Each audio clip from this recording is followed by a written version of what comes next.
So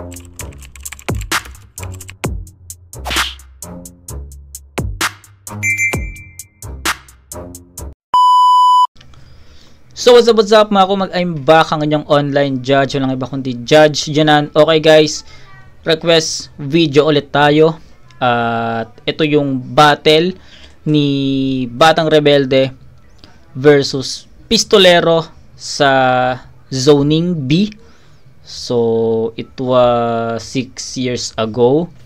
At ayun, shoutout kay sino ba nag-request na ito? Shoutout kay Keyas sa nag-request ng battle na to. Gaya ng mga past reviews natin.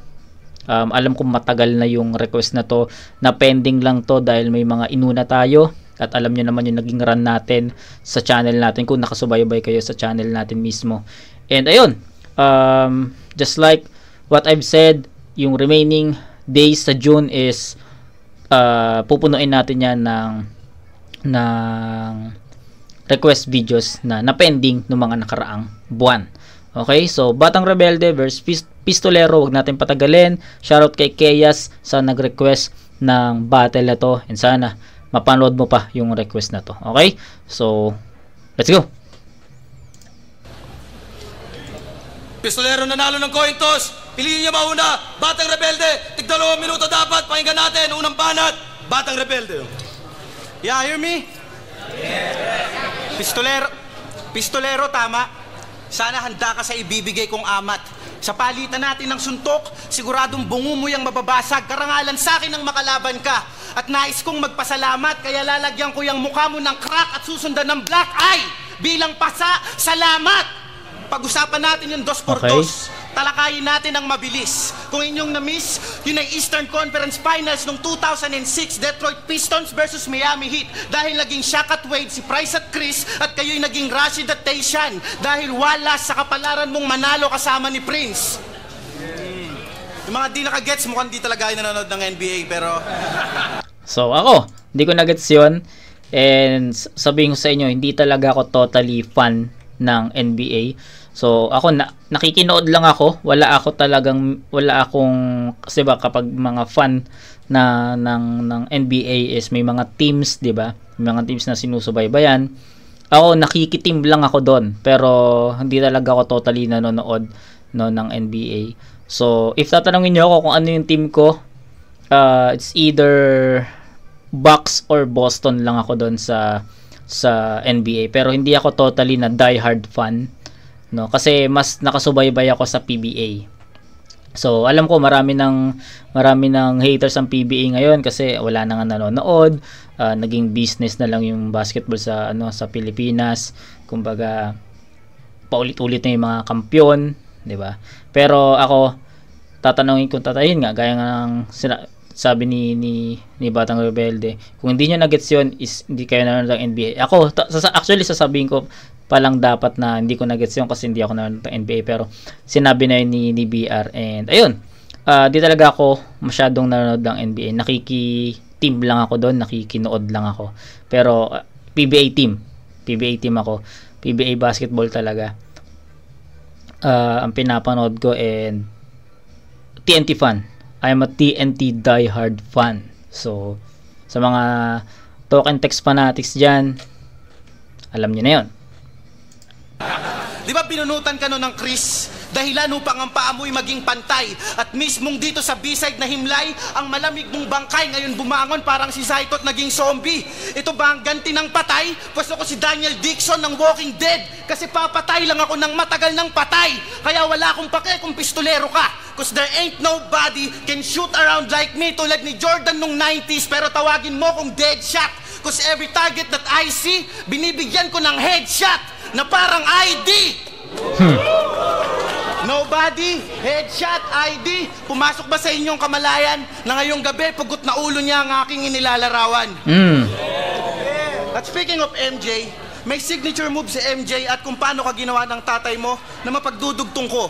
At sasabihin kong to, wag sanang sasama ang loob mo, pero yung airpods mo, naging Michael Jordan sa free throw line dahil nakapikit niyang tinira ng todo. Yung nanay mong kasing pangit ni Dikembe Mutombo.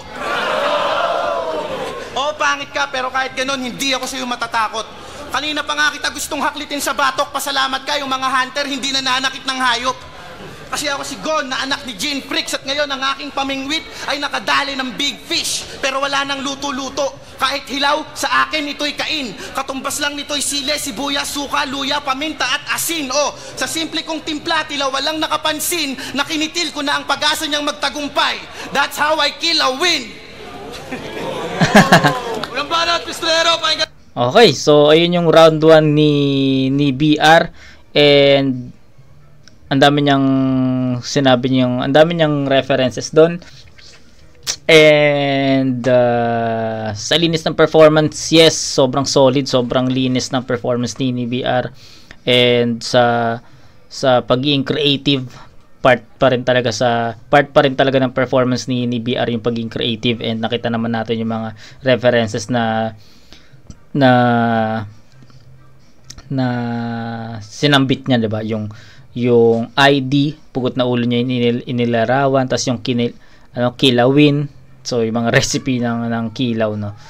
Ayun, sa round 1 na performance ni BR, para sa akin okay yun, pasok yun. Kaso nga lang, yun yung sinasabi ko sa inyo palagi, na if built na yung kalaban mo na MC, and may mga linya ka na hindi ganun kabibigat, masasabi talaga natin na hindi ganun ka-epektibo yung iba na linya or mga punchline. So if napanood nyo yung kaka-upload lang or recently uploaded na review natin, yung Looney versus Delo, nasabi ko doon is yung rebuttals or yung mga, especially sa round 1, no? Sa round 1 ni Delo, doon may linya si Delo doon na sobrang sobrang naging epektibo doon sa pagiging Looney ni Looney. So, nagets nyo ba? Kasi built na nga yung pangalan ni Looney that time. Looney na yan eh. Tapos magbibitaw ka ng ganong linya. So, para sa akin, sobrang effective at nauga niya si Loons doon. So, going back dito sa battle ni BR at Pistol, masabi ko na yung mga banat ni BR dito, even malalakas yun, pistolero na yan eh. So masasabi natin na yung ibang lines ni BR sa battle na to is hindi ganun naman ka-epektibo at hindi niya gaanon nauga ang isang pistol. So ayun yung pinagkaiba. So parang kumbaga dapat, or mas malakas pa na linya yung ihain ni BR dito against pistol, kasi pistol na yan. Okay? Nagets nyo ba yun? And ayun, sa linis ng performance, sa pagkakaroon ng mga references, mga angles, okay yon. Pero sa mga punchlines, in terms of punchlines, medyo magaan pa yung ibang mga ni-spit ni BR dito. Pakinggan natin si BR sa 2 and 3, baka may mag-improve. Pero sa round 1, beatable yung round 1 ni BR. Pistol. Natin.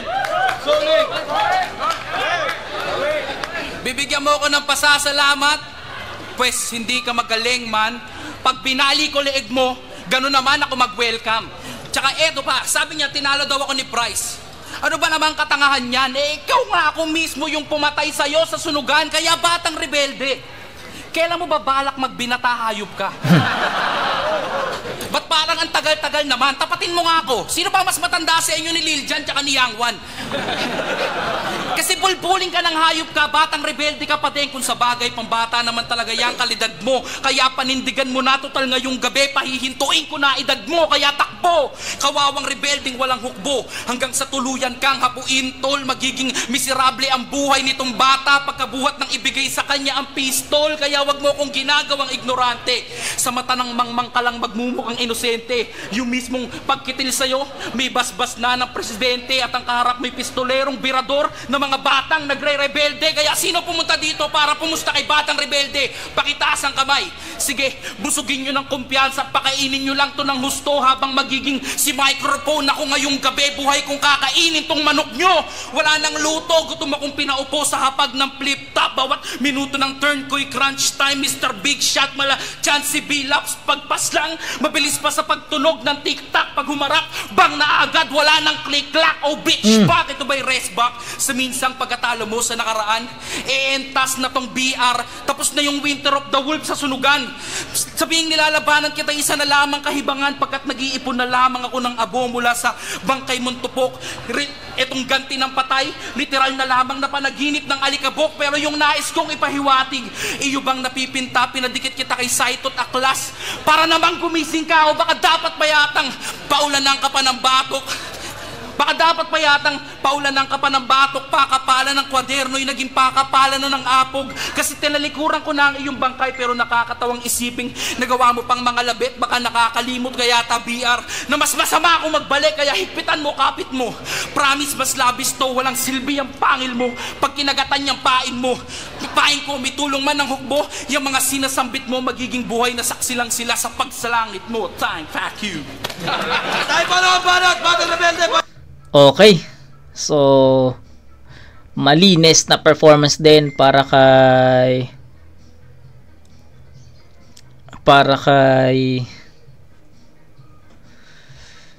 Pistolero. At sa round 1, ito, mabilisan na hatol sa round 1. Round 1, tie for 9 points. Pareha sila ng atake, pareha silang walang sinayang na oras, pareha silang ng estilo, pareha silang dumedirekta. Pero sabi ko, ang kulang ni BR sa round 1 is yung mga effective lines for Pistolero, and yung pinakita naman ni Pistol sa round 1 is kulang din yon sa mga effective lines para kay BR. So parang may hinahanap ako sa dalawang MC na magpo-provide talaga ng isang solid na suntok sa bawat isa. So sa round 1, parehas silang magaling doon, parehas malinis, parehas tuloy-tuloy yung pag-atake, parehas may mga setups, parehas may mga suntok, parehas yon. So I think round 1, I'll give it tie. So tie ng 9 points yon, parehas malakas yon, pero parehas din may kulang. And sa round 1, I can't decide pa kung sino yung lamang doon, kasi parehas sila ng pinakita, parehas sila ng estilo na pinakita, parehas sila ng writtens, parehas sila ng content, parehas lahat parehas. So round 1, tie sa 9 points. Panggan natin! Yo! Babalian niya daw ako ng leeg. Ganon siya mag-welcome. Pwesto, sa init ng bara ko, maluluto ka ng sakto. Ganon ako mag-well done. Sigaw ng sigaw, akala mo talagang siga itong si Pistol. Balita ko, takot ka nga daw sa e-pistol. At huwag kang magpanggap na big time. Alam naming hindi makapal yung bulsa mo kasi wala kang money, pistol. At yung bulsa mo at utak mo, pareho lang. Parehong money, pistol. Kasi puro ka sa dito, walang kwenta yung mga laban mo dito sa flip-top. Alam kong hindi ka nangingidnap, pero nung inantok tong batang to sa mga laban mo, dun ko naranasan yung kidnap. Puro ka kasi choke, stutter at stumble. Di mo ba yun kayang i-build up? Sa taas ka ba lagi natutulog? Kasi puro ka sleep-ups. Panis. Kakakain mo yan, hayop kay. Lalo na nung laban niya kay Mel Christ. Round 1 pa lang, nag-stack na yung mga bara niya. Siguro ganun talaga yung pistol kapag kinakalawang na. Totoo lang, nakakahawa ka. Sobrang lakas kasi nitong kumain. Sobrang niyang magana. Kaya tignan niyo pisngi niya. Magana. At ayaw sana pong pakialaman yung pagkain mo, pero sana intindihin mo. Kapag hindi ka tumigil sa kakakain, ikay magiging jubispo. Alam kong wala kang katungkulan sa simbahang Katolika bilang ministro, pero pag di ka tumigil sa kakakain, ikaw ay magiging obispo. Kasi sobrang takaw nito. Alam niyo kung bakit wala nang kutsara sa bahay nila? Kasi nung nag-spoon feeding yung tatay niya, yung nanay niya pala, kinain niya pati yung kutsara nila. Nung nag-breastfeeding, kinain mo rin pati breast ng nanay mo. Tatawa-tawa ka pa kasi alam mong totoo ang itim ng batok mo. Kaya wag mo akong paandaran na kunwari kung sino kang siga dito. Pasalamat ka, hindi na ako naninigarilyo. Kasi kung naninigarilyo pa ako, hindi kita bibigyan. Kasi hindi ka naman manghihingi. Gago. Itong mga bara ko hindi ko sinulat, pero pwede mong bayaran ng tingi. Alam ko ikay naririndi kasi kanina pa sila tumitili, pero para yung kilikili mo maasim. Huwag mong sabihin hindi. Time na, putangin na mo. Tayo balot. Okay, round 2 ni BR, more on wordplays. 'Di ba? Word on wordplays. Hindi ko na isa-isahin yung mga wordplay na nispit ni BR sa round 2. Round 2 pala. Sa round 2 ni BR kasi sobrang dami. Umikot yung buong round 2 ni Batang Rebelde sa mga wordplays, no. And ayun, effective 'yon kasi mas direkta siya kay Pistol at masabi ko na tawag doon, yung atake ni BR is nakapaloob sa mga jokes, no. And mas nabuhay yung ano doon, mas nabuhay yung crowd doon sa mga patawa ni BR, and yung mga nakatulong din yung mga wordplays ni BR sa round 2 para mas maging effective yung buong round 2 or yung buong content niya sa laban kay Pistol. And let's see kung paano ibabalik naman ni Pistol yon. Pero yung round 1 tinabla ko yon sa 9, tandaan nyo yon. Sa round 2 tignan natin, pero yung round 2 ni BR mas effective para sa akin, pero sa power, sa level, I think 1 and 2 is magka-level. Okay? Pakinggan natin. Yung maingay sa likod, pakinggan natin yung laban. Nung nag-breastfeed daw sa akin, nakain ko daw yung suso ng nanay ko. At kaya siya galit na galit, kinain ko pati nanay mo. At eto pa ha, kala mo malupit yung pagbayo, takot daw ako sa Pistol, gago di ako takot sa'yo. Tapang ko, men. Teka lang ha, papunta naman, teka lang, ang corny mo kasi pre, ang corny ng mga sinasambit mo. Kung bibigyan ka ng pagkakataong manahimik, ano masasabi mo? Kasi mapunta naman tayo sa mga basketball verse mo. Puta pare, ba't ganon? Magpapasiklab ka na nga lang, puro hindi pa totoong nangyari na kesyo pag lumay-up, nakakatulog sa ere. Puta, malupit ka na ba nun? Gago nung ako lumay-up, hindi ako makatalon.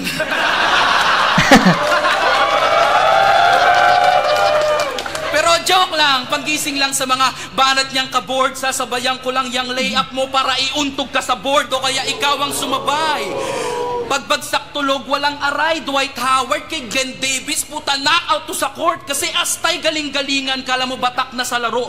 Magaling daw mag-crossover pag walang bola, ganyan talaga kapag bano.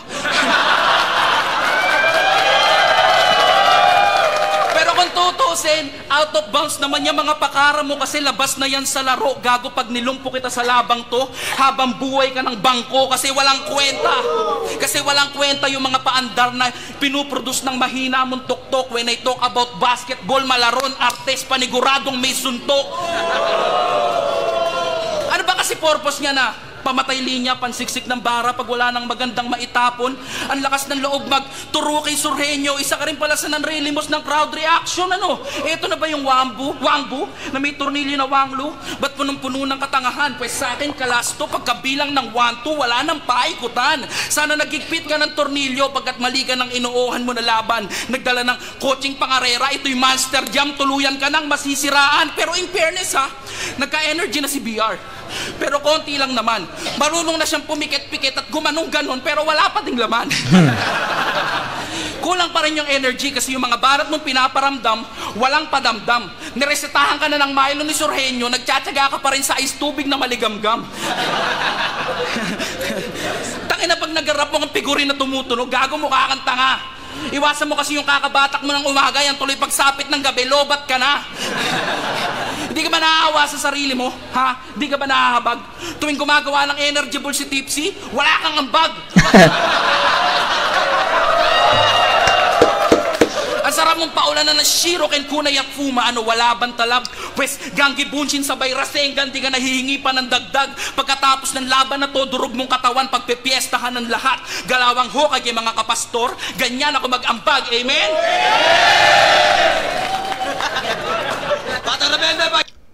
Round 2, Pistol, 10-9. So, explain ko sa inyo. Round 1, tinabla ko yun sa 9 points kasi sabi ko nga sa inyo, parehas sila ng naging estilo doon. And explain ko naman sa inyo, parehas sila may kulang doon na in terms of punchlines, 'di ba? may ganon. So, basta na-explain ko na yun sa inyo yung round 1. Pagdating sa round 2, explain ko sa inyo kung bakit ko bibigay kay Pistol yon. So, gaya ng round 1, parehas sila ng naging atake sa round 2. Sabi ko sa inyo, sa round 1 ni BR, mas naging effective yung baon ni BR sa round 2 kasi tawag dito, word plays plus mga jokes. So, nung sobrang nag-complement lang yung jokes tsaka mga wordplays niya sa round 2 at sobrang na naging panlaban niya talaga yun kay Pistol, and masabi ko na epektibo yon sa round 2. Pagdating sa round 2 ni Pistol, ganun din, no? Jokes, tapos mga actually jokes diba? Jokes lang, wala namang gaanong wordplay si Pistolero sa round 2, pero masasabi ko na yung mga jokes ni Pistol dito is pumantay or naabot niya yung round 2 na performance ni BR. And masasabi ko rin na mas effective, mas marami, no? Mas maraming jokes na naging epektibo si Pistolero dito compare sa round 2 ni BR. Yung round 2 kasi ni BR lang talaga no? More on wordplays talaga, wordplay tapos jokes. Yung kay Pistolero kasi wala siyang wordplays doon, pero yung sulat niya is, alam mo yun, jokes tapos may mga bara.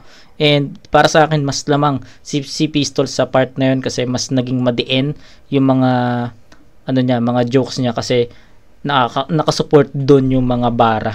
So sana naintindihan niyo yun kasi ganun ko na take yung battle. And ayun, 10-9, mas kung jokes ang pag-uusapan, mas lamang si Pistol sa mga jokes na pinerform niya sa round 2, pero hindi masyadong naiwan na parang na-overtaken lang ng konti ni Pistol yung round 2 ni Rebelde doon. Okay? So it's a 10-9 in favor of Pistol. Mas classic, mas malaman, mas mabigat, at mas effective yung mga linya ni Pistol dito compare kay Batang Rebelde. Pero sa kay Batang Rebelde, hindi mahina yon, malakas yon. Effective pa rin yun, kaso nga lang mas marami lang talaga yung mga binato ni Pistol dito compare kay BR. Gets? 10-9, so 19-18. Round 1 tabla, 2 Pistol, round 3. Ay, natin! Gusto mong mapakinggan yung pananahimik ko? Eto.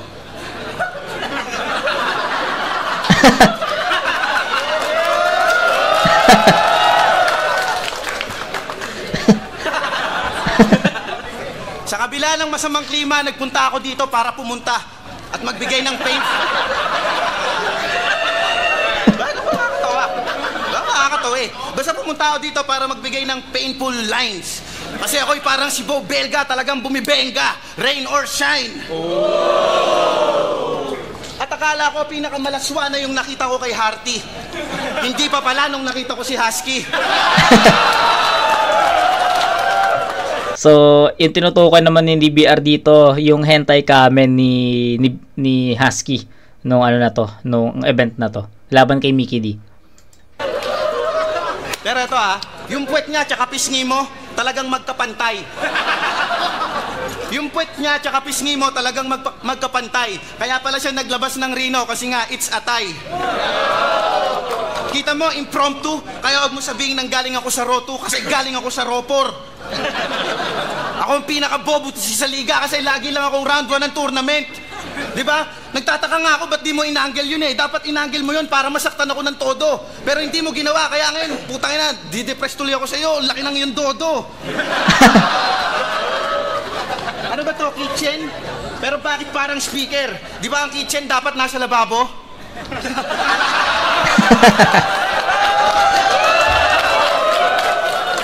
Pumapalakpak sila kahit kanina pa kita ginagago.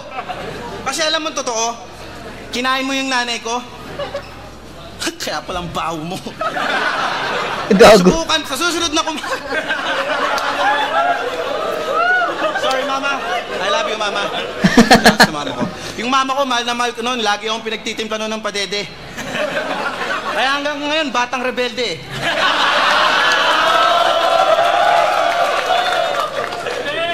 Tinago sa akin ni Enigma yung oras. Kasi ayaw niyang tuluyan kang matodas. Ngayon, may mamamatay, bukas pulaw, sagot ko sopas. Ano yun, may mga freestyle, no? May mga adlib si BR dito, pero hindi pa rin talaga hindi talaga nawala yung momentum ni BR dito kahit nahalata natin na na medyo nawala siya doon, no. May konting part na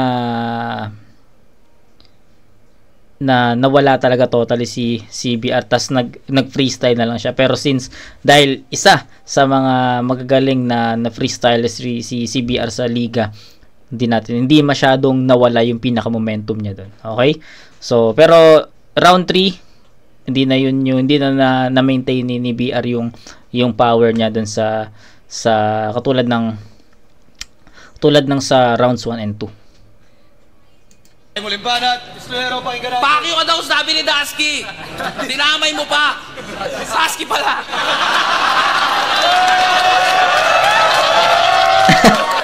Shoutout pa yaw. Kamukha ko daw yung puwet niya, kamukha mo yung betlog niya. Wala tuloy ako eh. Pero alam mo ba kung bakit Batang Rebelde yung pangalan ng gago? Kasi noong mga panahong ginagawa siya ng mga magulang niya, kasalukuyang nakikipagdigmaan yung mga tatay niya sa sundalo. At nasa sinapupunan ka pa lang daw, rebelde ka na, pinagbaliktad mo yung bato pati atay, abdo pati lapay ng iyong inay. Puta, masyado kang malikot, kaya anong pinanganak kang hayop ka, sinasaryan yung nanay mo sa likod. Anong I love you, mama? Gago, di kalab ng mama mo. King ina mo ka. Pag walang gatas ng matimpla, nilalagay ng nanay mo pulbura. At dahil kulang siya sa love, lumaki siyang gagong, bata, nagrebelde, di natutong huminahon. At ito pa yung pinakamasaklap sa pagrebelde niyang patong-patong. Kinidnap niya yung tatay niya, tapos nangingi siya sa nanay niya ng ransom. Take note ha, may tawag effect pa. Hawak ko asawa mo.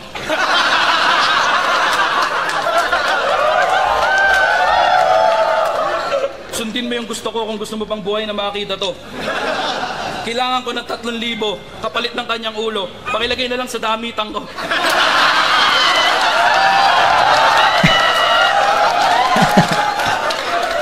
Nak ng puta, nakakatawa naman yung mga galawan mo, Chong. Kaya pala BR. Very wrong.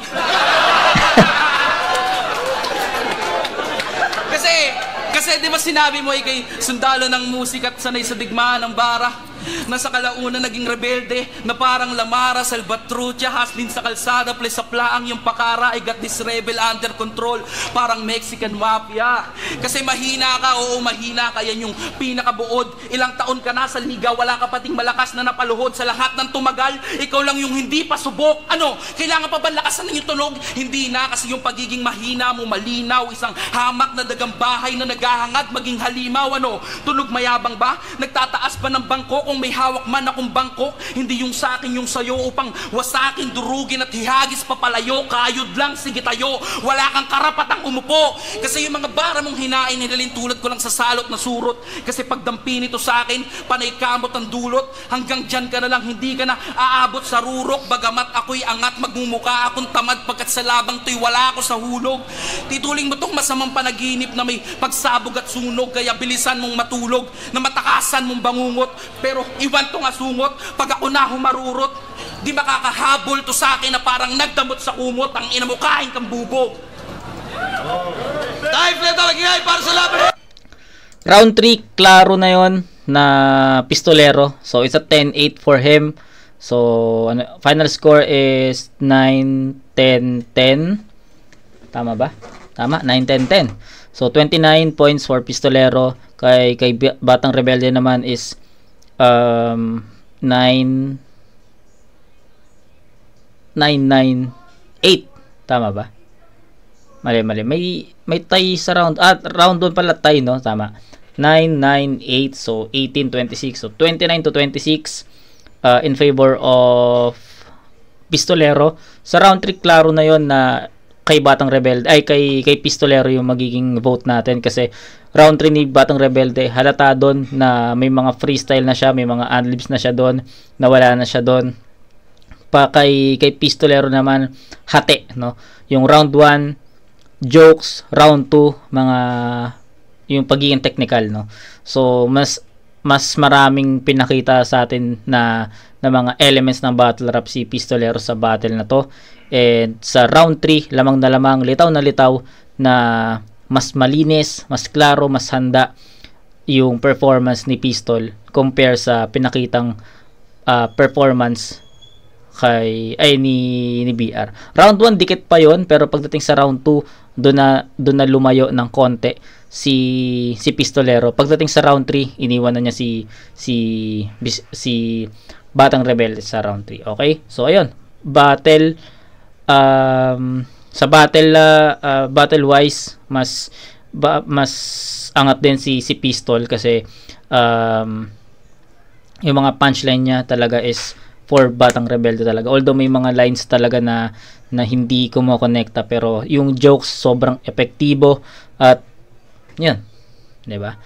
And ang battle na to is para sa akin Pistolero sa 2 and 3. So ayun, 29-26 kung tama ako ng scoring, 'di ba? 9-9-8 tama, 29-26. 1 tabla, 2 and 3 Pistolero. Flip top zoning B, Pistolero versus Batang Rebelde. Mag-iayos pang beses para sa kanila pareho. Boto ng hurado, 5-0, magigay para kay Pistolero. So ayun, 5-0 Pistol judges. Salamat sa mga sumuporta sa wakas, nanalo ulit yun. Shoutout kay Pistolero, bawi na lang Pistolero. Tsaka shoutout nga pala sa mga taga Vertex 1, kay Boss MQG, kay Boss Emil, Judges, si Boss Pao yun. Solid. O'Neil Wayne, tsaka si Lani. Judges. Yo, Husky, RPN Records. Binoto ko si Pistolero. Okay yung mga banat ni Batang Rebelde, yung about sa NBA reference basketball. Kaso ang ganda nung saktong-sakto naman dun sa banat ni Pistolero. So parang kinaya ni Pistolero. Tapos nag-freestyle si Batang Rebelde doon. Kung binigay, bumoto kay Batang Rebelde doon. Pero yun, yung mga ibang rounds pa nakuha na ni Pistolero, malakas din. So 2-1 para sa akin. Yun, may giling nga po pala. Yun, pareho nung kay Husky, 2-1 siya, pero para sa akin, yung round 1, yun yung pinakamaganda ni Pistolero, ni BR.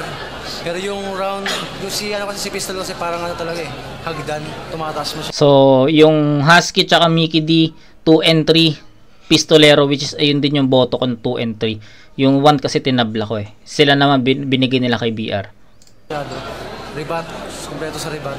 Tapos yun, although napakaganda nung impronto ni BR sa round 3, na-overcome pa rin yan. Kaya Pistol. Boto 2-1 para kay Pistol. Wala na maraming baliwanag.